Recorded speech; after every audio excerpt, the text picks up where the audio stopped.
Alright guys, it's Monday, we start a new week and a new month shortly after. So today we'll revise the markets, the latest news, and we'll have a look at the charts. I'll do technical analysis on the two major coins that are driving the market right now, Bitcoin and Ethereum. So let's begin first with today's hot topics in the cryptoverse. As the crypto market went into a meltdown over the weekend, the US dollar hits new 20-year high. Ens domain name expires as developer is in prison becomes up for grabs in September. Rumors are circulating about 140,000 Bitcoin being released to the market for sale. Is this true, and how will it impact the price? And Cardano's Charles Hoskinson has announced a new timeline for the Vasil hard fork upgrade after bugs were found in the code and the fork was postponed yet again. So I'll get into more details. Now let's get started.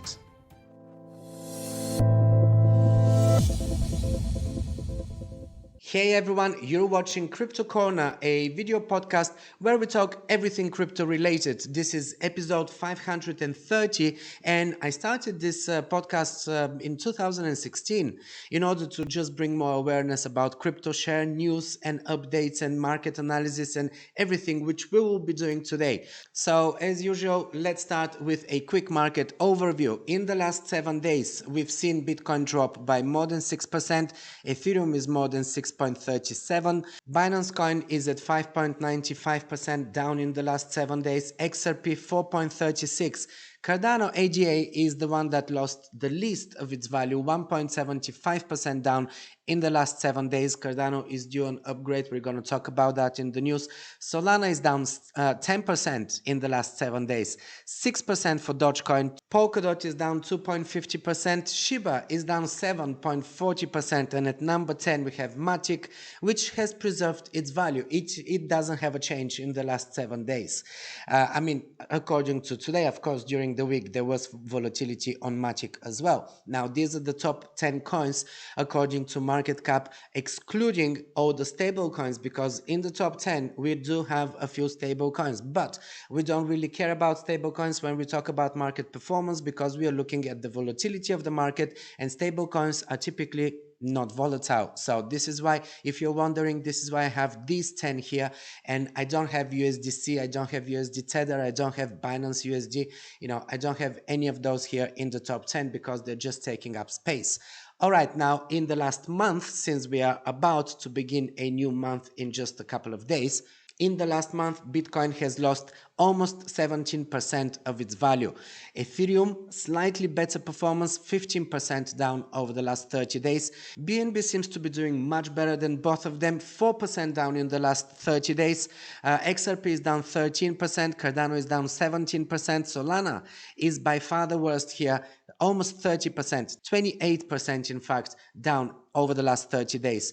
Dogecoin is down 11%, Polkadot 14%. Shiba did have a decent pump during the last month, which managed to basically keep it pretty much at zero. So not really much of a loss on the monthly. However, Shiba is down 2% and 7% down on the weekly, 2% down in the last 24 hours. So it's not that Shiba is just sitting at the same price, but it's actually doing, its own volatility. It went quite significantly up.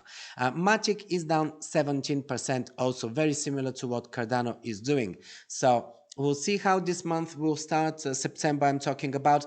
To me, September is not a very strong month for crypto, and starting already during a strong correction, a strong drop, it's not very good for September. But on the bright side, starting really low could actually see this September end up on a positive, on a small high. Not necessarily a huge high, but a small high. So it could actually be a positive month. I'm going to look into September's figures in my next video because it's too early right now. I want us to first close this month and see how we're going to close August, but generally September is going to start low. Now, one reason for the current market drop in crypto is the dollar index, the DXY, as we call it. It just hit a level that has not been seen since 2002. That's 20 years it has not been in these high levels, after the US Federal Reserve reinforced hawkish comments on the inflation outlook. Risk assets sold off across the board, and crypto is bleeding in the aftermath. Stocks as well. For a while now, crypto has been tightly correlated to stocks, especially tech stocks, and since since Thursday, we saw a huge drop in both markets. The DXY is affecting both markets negatively right now as it's on an almost parabolic rise since last May. It is currently sitting at 109, which is a very high level. As you can see, last time we were here, it was in 2002. And it took it 20 years to go back to these levels. But of course, with these levels, and of course now, as it is hitting this high, the stochastic RSI is already in the overbought region. There is a slight pullback right now, but I'm expecting a further pullback will follow. Not really a major pullback, unfortunately. I wish we can see a major pullback in the DXY. You can see this here. This DXY downside was actually correlating with Bitcoin's upside over the last month. So now that the DXY started this parabolic run yet again, it is really affecting Bitcoin. And these last few days of green candles here were really bleeding for Bitcoin and the whole crypto market, of course, Ethereum as well and everything else. But with the stochastic RSI already starting its pullback and crossing here on the bearish side, I'm expecting that a further pullback is to be expected to take this RSI into the middle range here. So this could be good for Bitcoin. It means that Bitcoin could actually see a bit of an upside move, as we are due as well. But I'm going to go into the charts of Bitcoin and Ethereum in a moment. Just remember, I say this every time, when the dollar is strong, this is bad for Bitcoin. This is one of the main reasons why we see this struggling here so much for the last few days in Bitcoin. If we see a decent pullback in the DXY, this will be good for Bitcoin's recovery. But as I said, I don't expect too much from this. The DXY will continue to be strong for the foreseeable future. And with that, the Bitcoin bear market will continue as well. As I said many times already, we are not out of this bear cycle. The rest of the year will belong to the bears with some minor rallies here and there, but it's too soon to end the cycle. For a moment, though, it seemed like the cycles are getting shorter, and they might be, but we are still in our first year of bear. Typically, we have 2 years of bear and 2 years of bull, so let's see if we will deviate from this time around. But for the moment, it seems that we won't. In other news, the Ens domain name expired and the developer is in prison, which means that the domain may become available for sale in September. I found this in an article in Fast Forecast. ENS is the Ethereum name service, their own domain name service. So it's a bit ironic that the domain, which is provided via GoDaddy, is expired. But what I find really strange is that GoDaddy have rejected a request that the domain be renewed by a third party. Here is more on this story. The domain for the Ethereum name service Decentralized Autonomous Organizations, ENS DAO, eth.link now displays an empty page with a banner saying the domain has expired, as the only person with authority to renew it is in prison. This is the Ethereum developer Virgil Griffith. He was sentenced to 63 months in prison and fined $100,000 in April for assisting North Korean actors to violate international sanctions through the use of cryptocurrency. Quite bad. The article reports here that the domain registrar GoDaddy published a notice on its website on Friday advising the domain expired on July 26th and will be available for anyone to purchase once it re-enters the public registry on September the 5th. So we're talking about 6-7 days from now. GoDaddy initially allowed Griffith's lawyer to renew the domain in his absence, but ultimately reversed that decision. Now, this is something that I'm quite curious about. Why would this happen? Because a legal representative typically has that right, and this is why we hire legal representatives. There's contracts in place, agreements, all of those things. I don't really see why would they reverse that decision.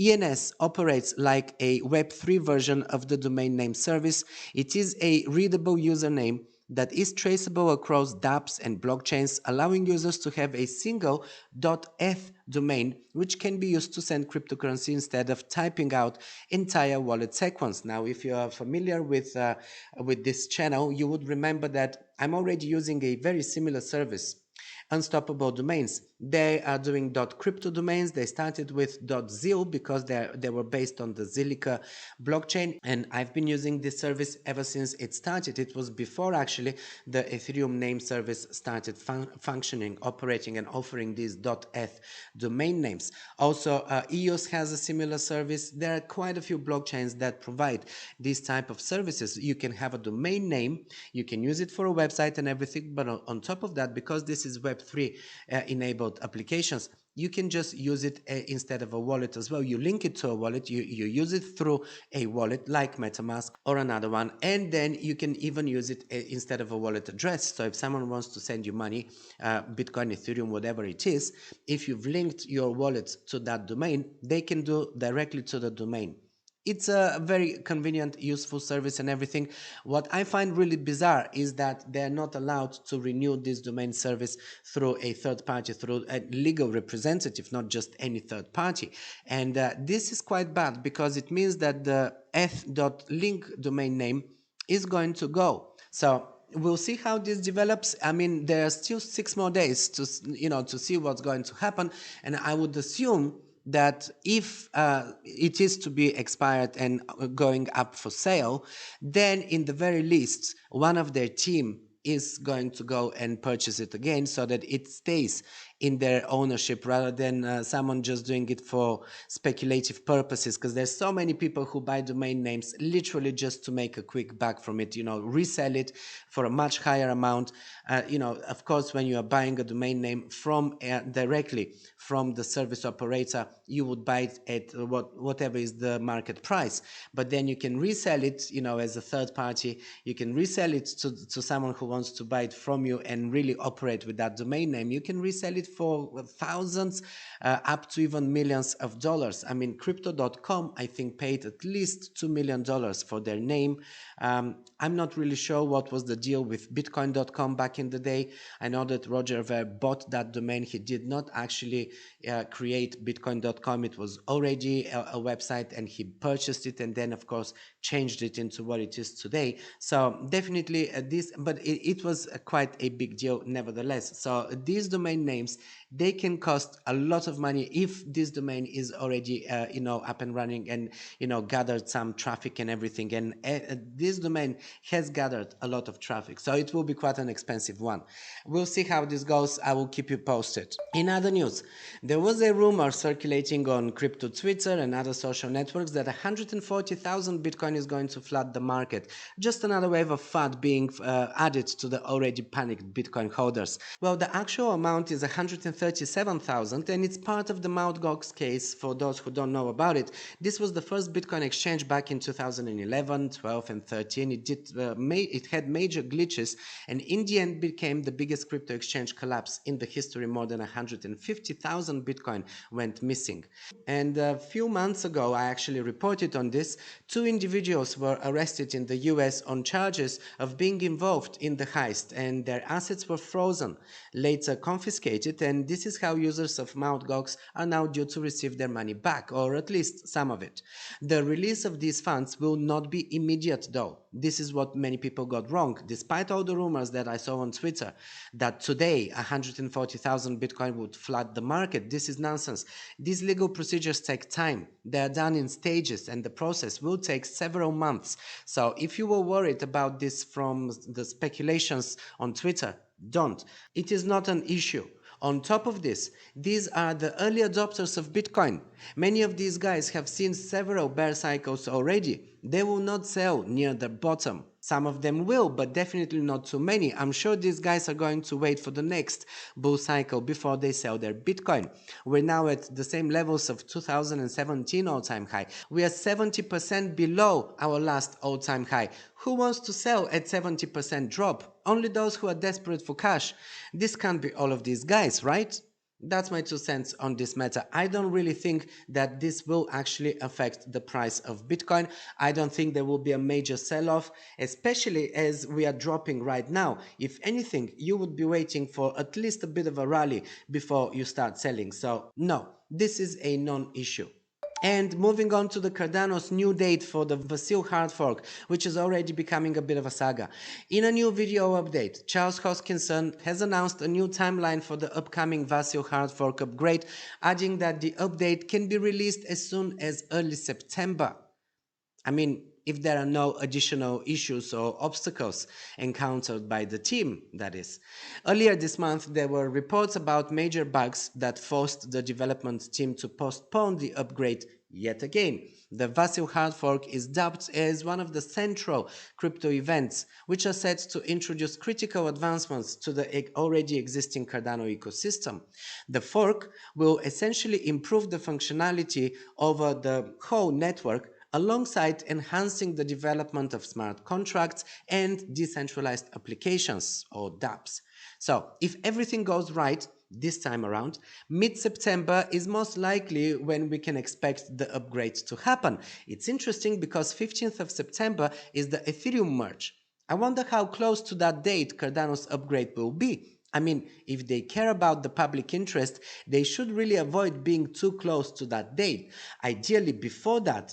After all, the ADA token is in dire need of some bullish price action, and Ether will surely take up all the attention during its own upgrade. So Cardano better act strategically and do their upgrade at least a week before that date, or just a week or more from that date, so that it doesn't get overshadowed. But of course, it will get overshadowed because everyone will be talking about the merge. Well, this concludes the news. Now, on to the technical analysis. Let's first look at Bitcoin and then Ethereum. Alright, so here we have Bitcoin. This is what's been happening over the last month, actually over the last couple of months. I'm looking here June throughout August. So this bearish flag that we were forming for quite some time. The most likely outcome, as I tweeted that on Friday, as we started breaking, the most likely outcome from this bearish flag is, of course, to break on the downside. This is something I was expecting. I told you about this in my previous analysis. In fact, as you know, I've got this charting patterns ebook where I actually combined all the most commonly noticed patterns on the charts and what they mean, which are bullish, which are bearish. This here is a bearish flag. This is what we call it when we have a downtrend and we are going downwards. Then for a moment we stop and we do a bit of a sideways and a slightly upwards price action, forming this channel. I mean, it's important that as we are forming this price action, we have the two lines quite parallel here. So this looks like a flag rather than a triangle or wedge or anything else. This is how you recognize a bearish flag. So, and it's happened before. This is back in May. So in May we did the same thing. We dropped, we were going downwards, then we stopped and we started going sideways. Then we went into a bit of a rally here, slightly upwards, and then we dropped again, continuing sideways. So for the majority of May and June, we actually were going sideways and we were forming slightly higher lows and higher highs,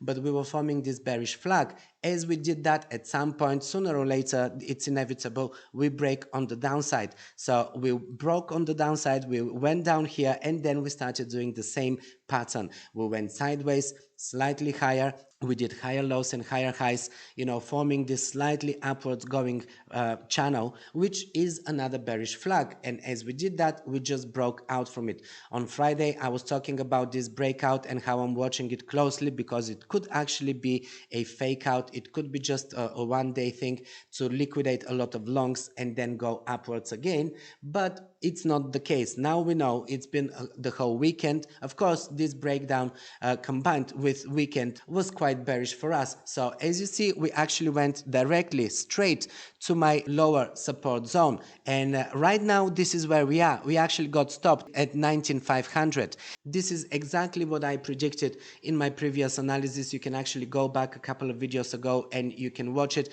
I was talking about this support being our last support here. If we actually break from this support, then we have a free reign towards not only the 18 and the 17,000s, but we even have a free reign to the lower support regions, which are at 14 and at 12K.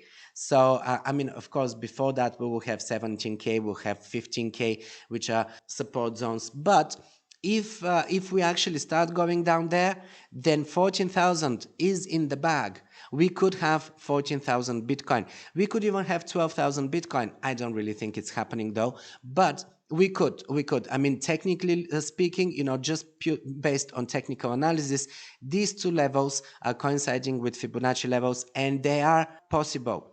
Not necessarily the most likely outcome right now, but they are possible. So we are continuing the bear cycle. As I said in my previous analysis as well, this here was an ABC correction. We did the A wave, the B wave, the C wave. Right now we are forming. We could continue now saving, Bitcoin from, of any fall towards the 18 or 17K. We could actually confirm this as a support, and we can bounce on the upside, and we can actually go into a recovery from here. We'll see how it goes. But if the bears take any more power, they could push us even lower, and we could really go, as panic kicks in, we could actually go into the lower regions. Now, if we go on the daily, what we will notice is that we have dropped significantly below our 50th daily moving average, and even we lost the support of the 9th moving average. This here was acting as a support for a little bit.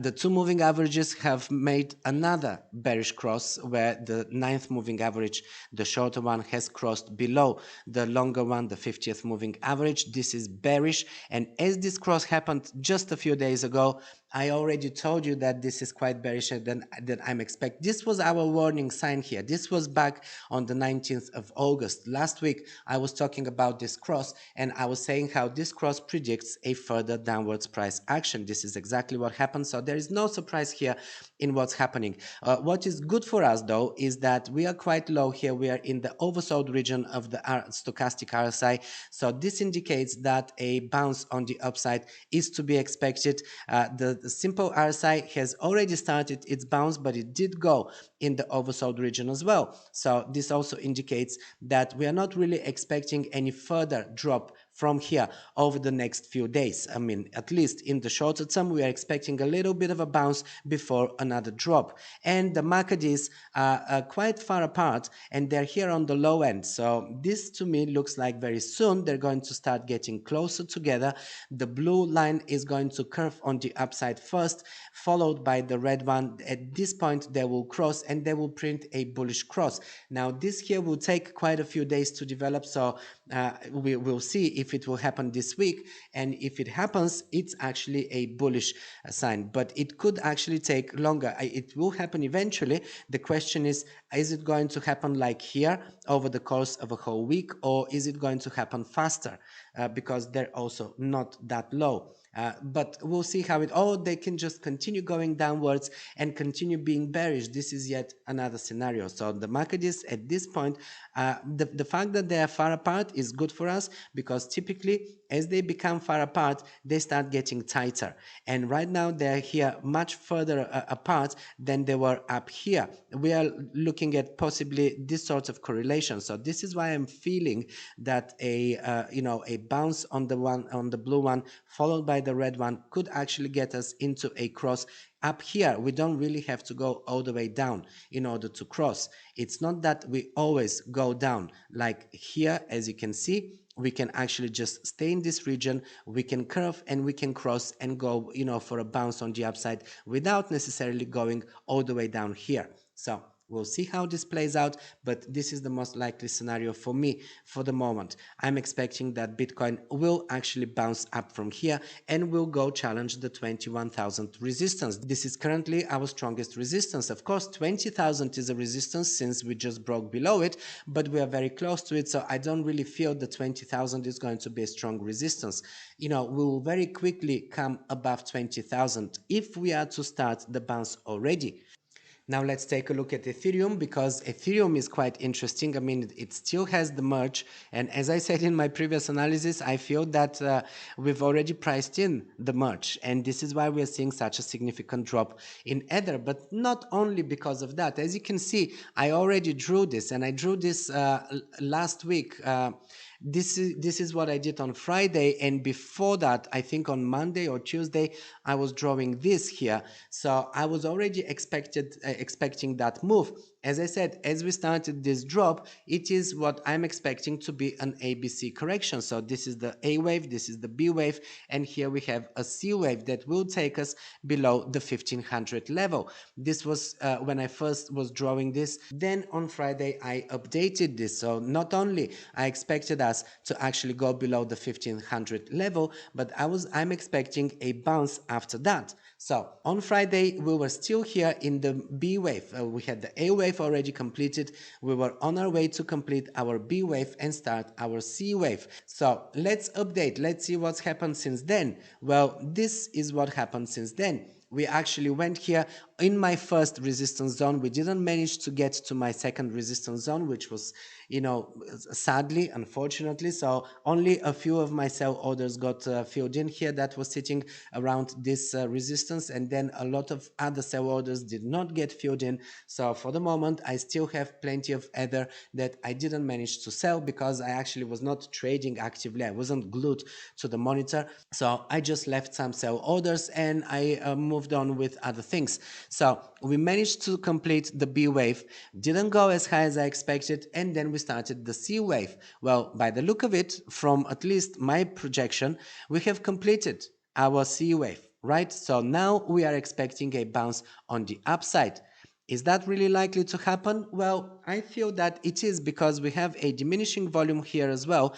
As the price is going down, volume is going down. Of course, it was a weekend, so this could be a factor. So we could actually discount this, but this is also combined with quite a low stochastic RSI in the oversold region, quite significantly, only just about to cross on the upside. So this stochastic RSI is predicting a bounce on the upside, combined with a simple RSI also on the downside, not in the oversold region quite yet, but quite on the downside, and already starting to curve here and print a turn just like it did back in July. Right? So this is already another indication that we are starting a bounce on the upside. So looking at all of these indicators, the most likely scenario, of course, is that we bounce on the upside from here and we start the next wave up, the next small rally. This time I'm expecting it to be a small rally because, first of all, we are only 2 weeks away from the merge. As you know,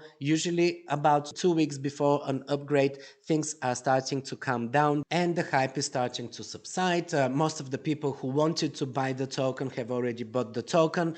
A lot of people are already locking in profits. All of these things are happening which are not beneficial to the price. So I'm expecting that we will see a bounce on Ethereum, but I don't really think we will be going to the 17 or 1800 levels again. This time, most likely we will climb above the 1500 and maybe going into the 1600 region. And at that point, with the merge, the rest will be up to what's happening with that upgrade. If the merge is successful, if Ethereum starts getting really deflationary, that will be good. But again, it's not going to be in the immediate term. It's not going to be felt in the first few days or even in the first few weeks. What else could make the price go up? Very low fees, right? Well, we're expecting that the fees will be reduced, but yet again, we are not quite certain whether it will completely reduce the fees to something like just a few cents, which will be quite a drastic change. I mean, Vitalik always said that he wants Ethereum fees to be around 5 to 7 cents or something like that, because this would be really cheap. And right now they're not. So we'll see how it goes. It is a risk. If you're holding Ether at this point for the merge, it is a risk because we don't really know whether the price will go up, or because it's already priced in the upgrade, whether the price will just consolidate around these price levels and maybe you missed your chance to sell. As I said, I tried to sell as much as I could around the 1700 level, but apparently I had quite a few orders set a little too high. They did not get filled in, which I'm gutted about because I am propagating selling. In the last bounce on the upside, I was saying sell, sell, sell, and in the end I didn't manage to sell as much as I wanted. It is a bit ironic, but it happens, guys. So if you're one of those people who are a back holder right now, you might have to be a back holder for a little longer, because of course you don't really want to be selling after after we already dropped. Yes, there might be another drop coming, but it's already quite down, so you might be thinking there's no point. It's up to you, really. You could actually make a bit of a swing trade and basically just minimize your losses, not necessarily make a profit, but minimize the losses, or you might want to just wait it out. And I know that Bitcoin, Ethereum, all of these, Solana, Cardano, all of these cryptos are going to go back up again. They're going to go back to levels that you bought them for, even if it was during, long time ago, during the last bear cycle, and you were buying them at very high levels. They will come back to these levels. The only thing is, it's about time. So are you prepared to wait? And how long are you prepared to wait? Do you have a strong hand? Are you diamond hands, as we say? And if you are, then good for you, because everyone who was holding Bitcoin or Ethereum or any of the major cryptocurrencies for more than 2 or 3 years, more than 2 to 3 years, you are guaranteed to be in profit. But if you are a panic seller, then a lot of the times you will be making losses. So at this point, I am a back holder of quite a bit of Ether. I will be selling some of it on the bounce up, because I am doing swing trading and I'm scalping and everything. But if you are a long-term investor, if you're not very good at the short-term market swings, then just wait it out. This is my advice, even though it's not a financial advice, it's just a common sense advice. All right, well, this is everything for today's episode. Thanks for staying until the end. This wraps up everything, and I hope it brought value to you. If it did, make sure that you leave a like and a comment below. This helps with the algos to pick up this video so it can be seen by more people. And also, what will help is if you share it with your friends and people that you know are interested in crypto, so that we can reach more people. Make sure that you leave a comment below and ask me any questions if you have any questions, or if you want me to do technical analysis of any of the major altcoins. And don't forget to check out the links in the description below, where I drop all the links to all the crypto services I'm personally using and that I recommend to you. This is everything from me. And while you're here, just pick another one of my videos.